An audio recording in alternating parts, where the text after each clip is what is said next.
My topic basically is geographic decentralization and Validator of Pluto. So basically focusing on Africa, that's the repositioning Africa in the Alpenglow solana era.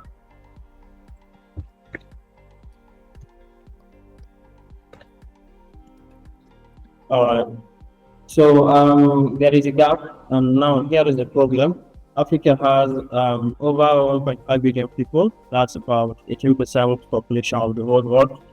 However, Solana has only 13 validators out of 8,000 plus validators we have around the world. Now, just about 1.2% of the whole Solana validators we have. Something definitely doesn't add up here. So now, talking about African validators, is it that we aren't performing well, or what actually happened? Let's go into detail of African validators we currently have. We have basically two countries, which is South Africa and Seychelles.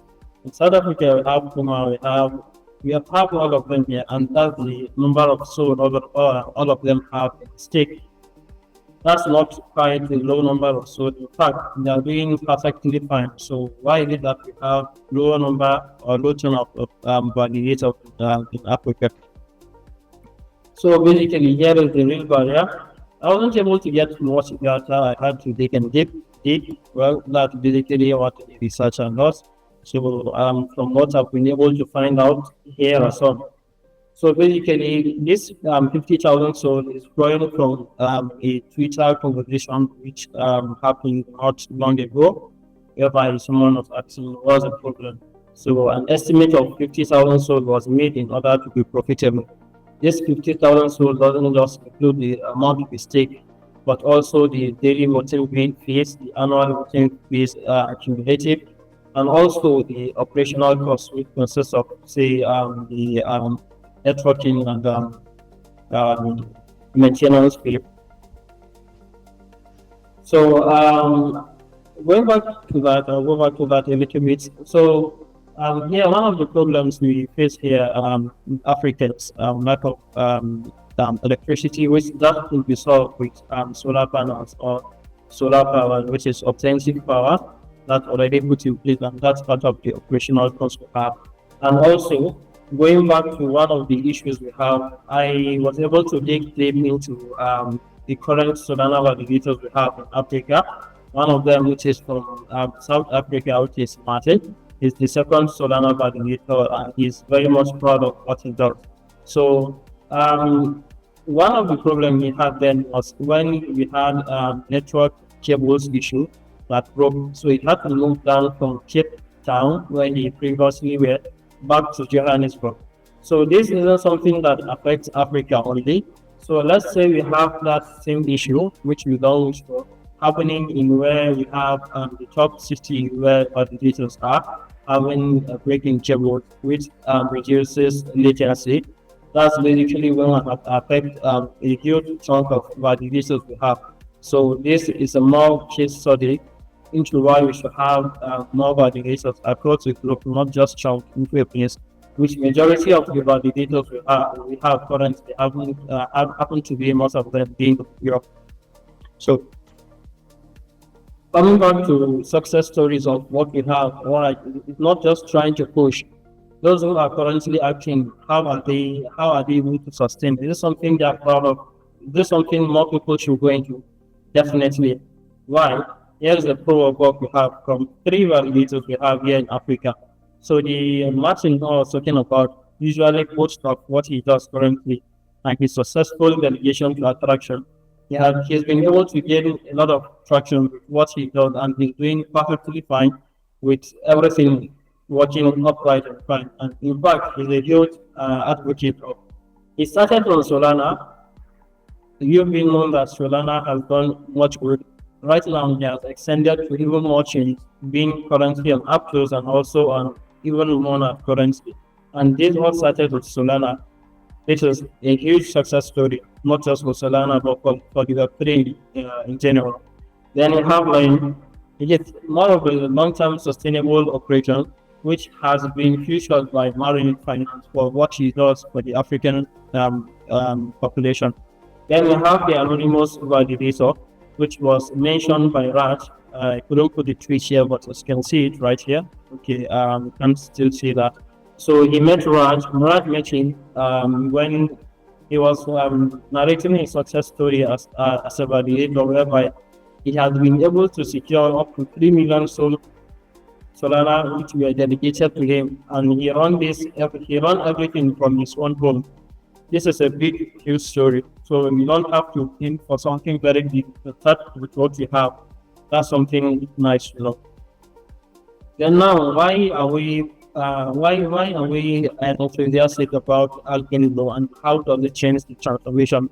Talking about economics, which I promised I was going to look out from our Discord chat with you, Jeff. So voting fee. Currently, we have the voting fee, which is roughly about a huge chunk of money we have there. And also we have a higher servicing time, whereby you have more time in order to the other tweet within the block. But if Alpenglow coming, you have a major fee offset, whereby you don't have that much fee being charged again. And also we have reduced NAV time, which is also something of interest to both personally in my own interest. Although it's reducing a lot of the opportunity validators have, but in other ways it's also a lot of the benefit to them, and also not just them. We are doing this not just for validators but for everyone in the Repositioning. Then now, why everyone should care about the whole topic of mine is basically not just about Africa only. I'm only having to scope down my research down to Africa, as taking the whole globe is something very big. So I needed to have a starting place. This issue is not just happening in Africa. We have other continents too having low counts. So this doesn't just apply to Africa, but to a lot of other continents we have across the globe. So now, the risk of concentration, like I said, you have regional infrastructural failures like that we had in South Africa, which affected market, and also we have regulatory coordination, and also single point of failure. If you have all that chunk of validators across the globe, mostly in our case, we mostly have risk of centralization, which is all what we have been preaching against. We need to be decentralized. Then next, okay, this example I've already cited them. That is for the cable breaks and also the network vulnerability, which is something that will be very much explored. So now we have the vision. What vision do we have, or from my own perspective, what vision do we have for Africa? The target is we should have 50 African validators across more than 10 countries. So even it coming to Africa, it doesn't have to set a single country, not like we have now, just have them only in 2 countries. Even all of the 10 validators we have are either in South Africa or in Seychelles. There's still a risk of concentration, but so they need to be spread across the continent entirely.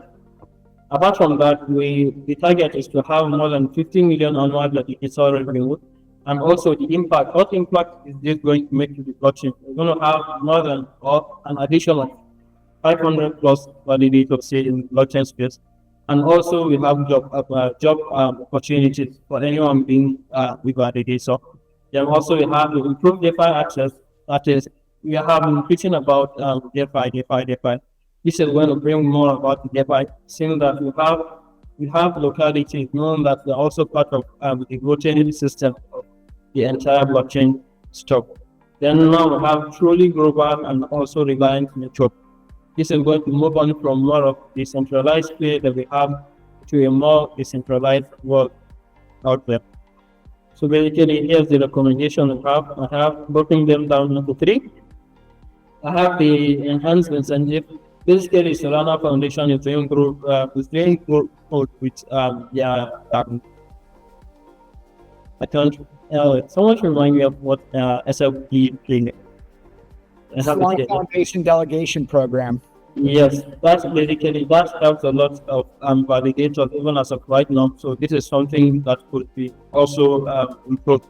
So we have extended period support for African validators, like I said, not just Africa, but whoever continent have Luton at first. Then also infrastructure development. Then next, coming back with infrastructure investment, we have solar power partnership. this is a more opportunity, not just for even decentralization, for all our tools, way of involving them into the Web3 space. Then we have the RPC node development. Most of the RPC providers have been able to research on.